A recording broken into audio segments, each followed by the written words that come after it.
تصور کنید کودکتون فقط یک کلمه ساده مثل مامان رو میخواد بگه، اما چند ثانیه تلاش میکنه و نمیتونه زبان بیان کنه. اگر شما جای این والد بودید چه فکری میکردید؟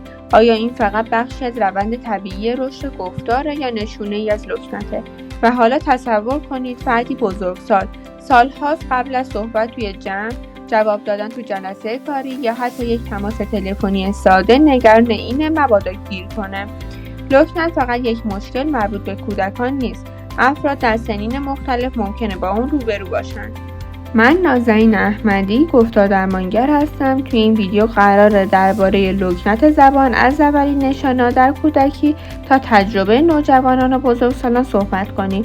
با هم بررسی می‌کنیم لکنت دقیقاً چیه، چرا ایجاد میشه، چه زمانی نیاز به ارزیابی داره، والدین چه کمکی میتونن بکنن و افراد دارای لکنت در هر سن چگونه میتونن ارتباط راحت‌تری داشته باشن. با من همراه باشین. یکی از رایج‌ترین سوالاتی که والدین میپرسن اینه کودکم بعضی کلمات رو تکرار میکنه، یعنی لکنت داره؟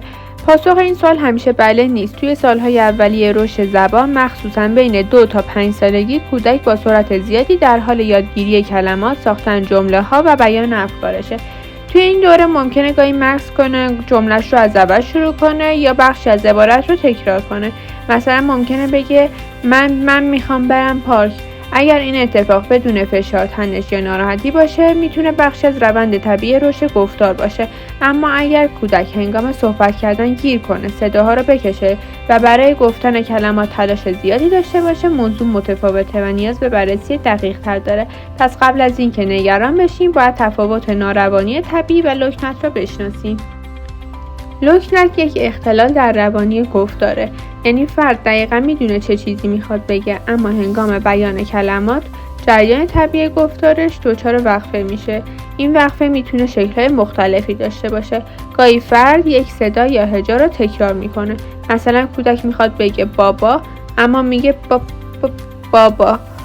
گاهی صداها رو میکشه، سلام، و گاهی هم روی یک کلمه گیر میکنه، یعنی تلاش میکنه صحبت کنه اما برای چند لحظه هیچ صدایی خارج نمیشه.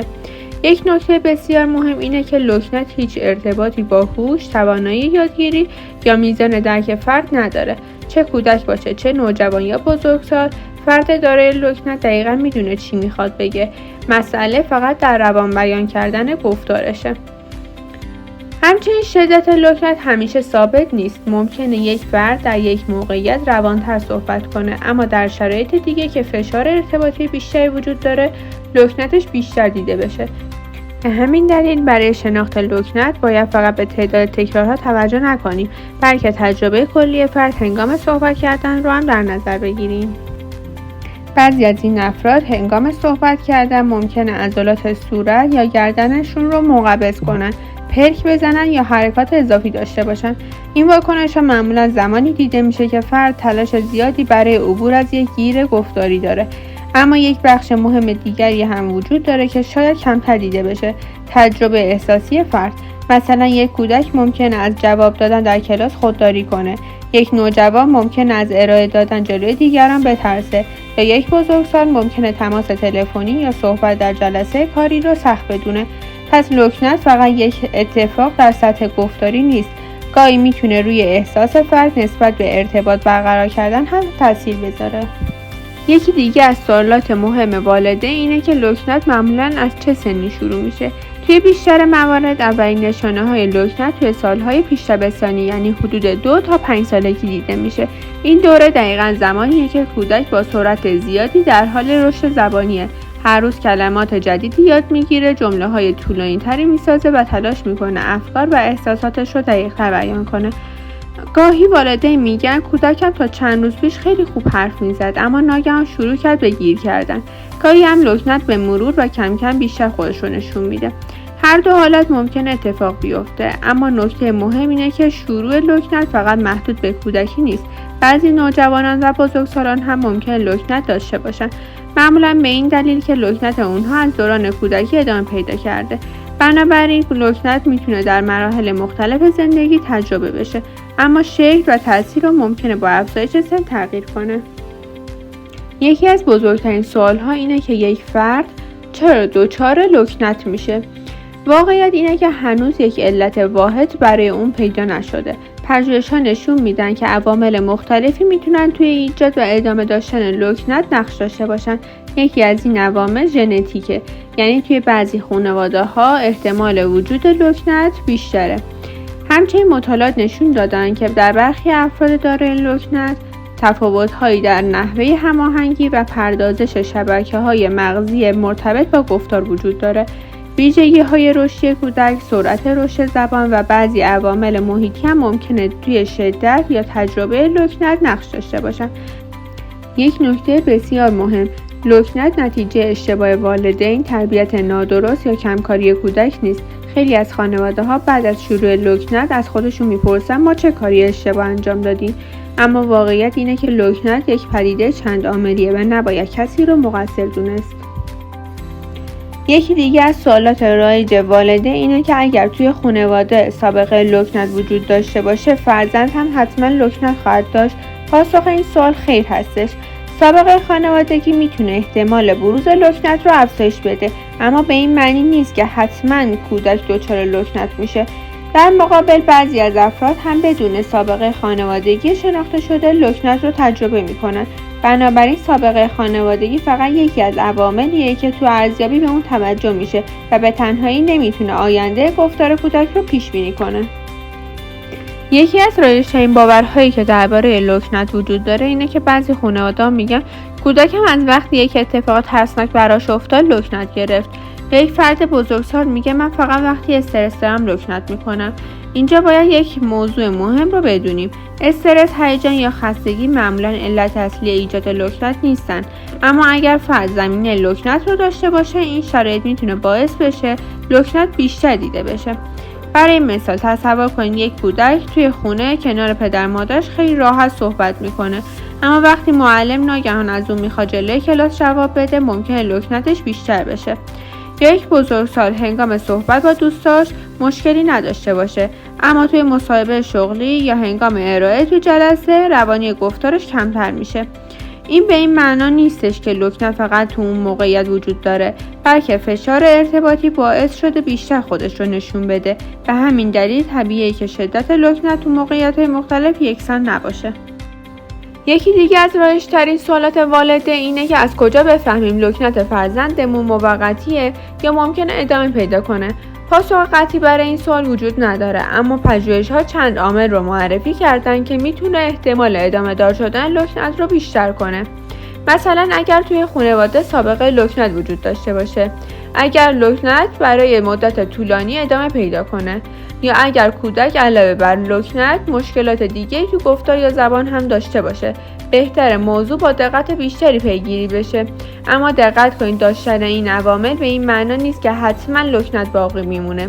این عوامل فقط به متخصص کمک میکنه که تصمیم بگیره آیا کودک نیاز به ارزیابی دقیق‌تر یا مداخله زودتر داره یا خیر. پس هدف از دانستن این موارد پیشبینی آینده نیست، بلکه کمک به تصمیم گیری بهتره. خیلی از خانواده‌ها نمیدونن چه زمانی باید از یک متخصص کمک بگیرن. بعضیا تصور میکنن باید صبر کنن تا لکنت خیلی شدید بشه، اما همیشه این بهترین تصمیم نیست. اگر لکنت برای چند ماه ادامه پیدا کرده، اگر احساس میکنی شدت اون بیشتر شده، یا اگر فرد به خاطر لکنت از صحبت کردن تو کلاس، محل کار یا جمع‌های خانوادگی دوری میکنه، بهتره برای ارزیابی مراجعه کنید. حتی اگر بعد از ارزیابی مشخص بشه که فعلا فقط به آموزش و پیگیری نیازه، باز همین کار ارزشمنده، چون به جای حد زدن بر اساس نظر تخصصی تصمیم میگیرید. یادتون باشه مراجعه زودهنگام به معنای شروع درمان سنگین نیست، بلکه یعنی آگاهانه تر عمل کردن. حالا شاید این سوال براتون پیش اومده باشه که اگر لکنت نیاز به درمان داشته باشه، دقیقاً تو جلسات گفتار درمانی چه اتفاقی میفته؟ اولین نکته اینه که درمان لکنت برای همه افراد یکسان نیست. برنامه درمانی بر اساس سن، شدت لکنت، مدت زمانی که از شروع اون گذشته و نیازهای هر فرد طراحی میشه. برای مثال درمان یک کودک 3 ساله با درمان یک نوجوان یا بزرگسال کاملا متفاوته. در کودکان کم‌سن بخش مهمی از درمان به آموزش والدین اختصاص داره، چون اونها بیشترین زمان رو با کودک میگذرونن و میتونن با ایجاد تغییرات مناسب در شیوه ارتباط به روانتر شدن گفتار کودک کمک کنن. در نوجوانان و بزرگسالان درمان علاوه بر تکنیک‌های گفتاری روی کاهش تنش هنگام صحبت کردن، افزایش اعتماد به نفس و مدیریت موقعیت‌های ارتباطی هم تمرکز داره. هدف درمان فقط این نیست که تعداد ناروانی‌ها کمتر بشه، بلکه هدف اینه که فرد بتونه بدون ترس راحت‌تر و موثرتر ارتباط برقرار کنه. اگر کودک شما لکنت داره، لازم نیست مدام به دنبال انجام کارهای پیچیده باشید. گاهی ساده‌ترین رفتارها بیشترین تاثیر رو دارن. وقتی کودک صحبت میکنه، با حوصله به او گوش بدید. اجازه بدید جمله‌اش رو با سرعت خودش کامل کنه. حتی اگر چند ثانیه بیشتر طول کشید، سعی کنید وسط حرفش نپرید یا کلمه بعدی رو حدس نزنید.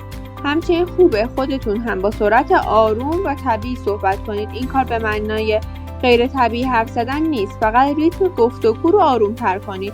از همه مهمتر به محتوای حرف کودک توجه کنید، نه به نحوه بیان او. وقتی کودک احساس کنه حرفاش ارزشمنده، معمولا با آرامش و اعتماد بیشتری ارتباط برقرار میکنه. بسیاری از والدین از روی محبت به کودک میگن آروم حرف بزن، نفس عمیق بکش یا دوباره بگو، اما این جمله ها معمولا کمکی به روانتر شدن گفتار نمیکنه و حتی ممکنه باعث بشه کودک حس کنه همه توجهشون روی نحوه حرف زدنه. همچنین سعی نکنید جمله کودک رو کامل کنید یا به جای او پاسخ بدید. شاید این کار در لحظه کمک کننده به نظر برسه، اما فرصت صحبت کردن رو از او میگیره. اما یک نکته مهم دیگه، هیچ وقت کودک رو با خواهر، برادر یا همسن‌وسالاش مقایسه نکنید. هر کودک مسیر رشد و درمان مخصوص به خودش رو داره. بهترین کمک ایجاد فضای آرام، فضایی که کودک بدون ترس از قضاوت بتونه حرفش رو بزنه. خیلی‌ها فکر میکنن لکنت فقط مربوط به کودکانه، اما اینطور نیست. بعضی از افراد لکنت رو از کودکی تا نوجوانی یا بزرگسالی تجربه میکنن و همین موضوع میتونه روی تحصیل، شغل یا روابط اجتماعی اونها تاثیر بذاره. خبر خوب اینه که گفتار درمانی فقط مخصوص کودکان نیست.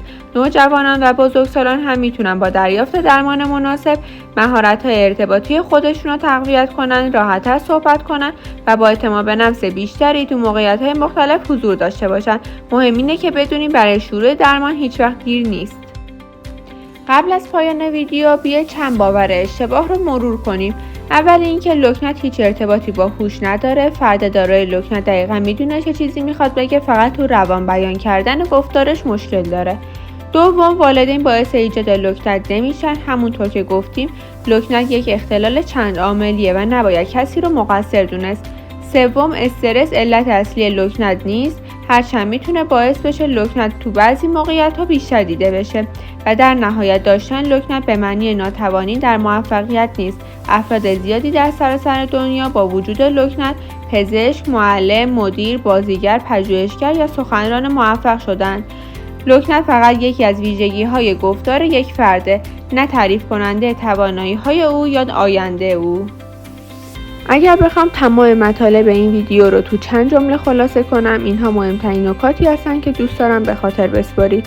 هر ناروانی گفتار به معنای لکنت نیست و برای تشخیص درست باید همه علائم در کنار هم بررسی بشن. اگر لکنت ادامه پیدا کرده یا باعث نگرانی شما شده، ارزیابی توسط گفتار درمانگر میتونه بهترین مسیر رو مشخص کنه. چه کودک باشید، چه نوجوان یا بزرگسال، دریافت کمک تخصصی میتونه کیفیت ارتباط، اعتماد به نفس و حضور توی موقعیت‌های مختلف زندگی رو بهبود بده. و در آخر به یاد داشته باشید که پشت هر لکنت یک انسان با افکار، احساسات و توانایی‌های ارزشمند قرار داره. چیزی که افراد دارای لکنت بیش از هر چیزی به اون نیاز دارن، شنیده شدن، صبوری و درک شماست. ممنونم که تا پایان این ویدیو همراه من بودید. اگر این ویدیو براتون مفید بوده، اون رو با دیگران به اشتراک بذارید و اگر سوال یا تجربه درباره لکنت دارید تو بخش نظرات برام بنویسید تا تو ویدیوهای بعدی به اون بپردازیم.